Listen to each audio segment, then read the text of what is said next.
Marriages don't always work out for a lot of reasons. Some people may experience what I've just shown you, domestic violence. Then, they probably want a divorce as soon as possible. But after China adopted its very first civil code, the country added a mandatory 30-day cooling-off period to its divorce proceedings. 我觉得现在婚姻有点快餐式的，就是想结婚就结婚，想离婚就离婚了。后续经过冷静期，可能会发现当时双方都有错误。我觉得挺支持的，反正双方都有时间再冷静一下。结婚已经是一个有行为能力的正常人，一个成人了。这样的话，就国家强制，我不太理解。很多时候的离婚是由于家暴和其他的更多的一些对女性不是很友好的原因引起来的。那这个冷静期到底是保护的是谁？那如果有这个冷静期的话，常常就是让他们在这个过程当中，对方会反悔，而且对方会不再去了一次民政之后，他不愿意再去第二次，所以最后让他们这个努力得到的这样的一个协议最后给弄空。 Now, under Article 1077 of the Civil Code, after a couple applies for divorce, either spouse could withdraw the application within 30 days of filing.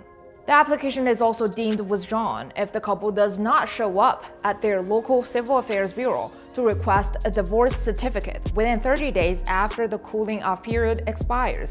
Now, we're seeing a mix of ideas from the street interviews here, but let's first learn why. Why did China impose a cooling-off period?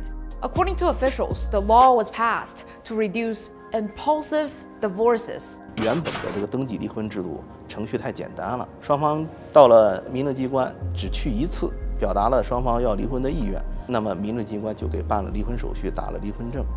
一方说走去离婚，另一方说走就走，谁怕谁呀？就双方雪上头跑到登记机关一表达，好了，去办了离婚证，可能出那门就后悔啊。 但是呢，这破镜难重圆，关系跟状态都很难恢复到以前。China's divorce rate has been steadily ticking up since the year 2003, when the divorce procedure was simplified. According to the Ministry of Civil Affairs, divorce rate has more than tripled in the past 17 years. A report by China's Supreme People's Court shows that the peak time for couples to file for divorce is in the 3rd year of marriage. That's still in the early years. So there is a growing anxiety over newlywed couples rashly deciding to separate. And that is a global phenomenon. With that being said, China is not the only country to have a divorce waiting period.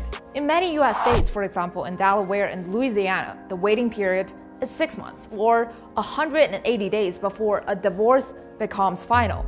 South Korea, too, requires couples with children to go through a 3-month deliberation process, while childless couples can end their marriage after 1 month period. Some say it is still too early to see how the new rule will affect Chinese families. On one hand, couples should think long and hard before separating. But on the other hand, the waiting period could raise the emotional or even physical costs for some seeking a divorce. What do you think?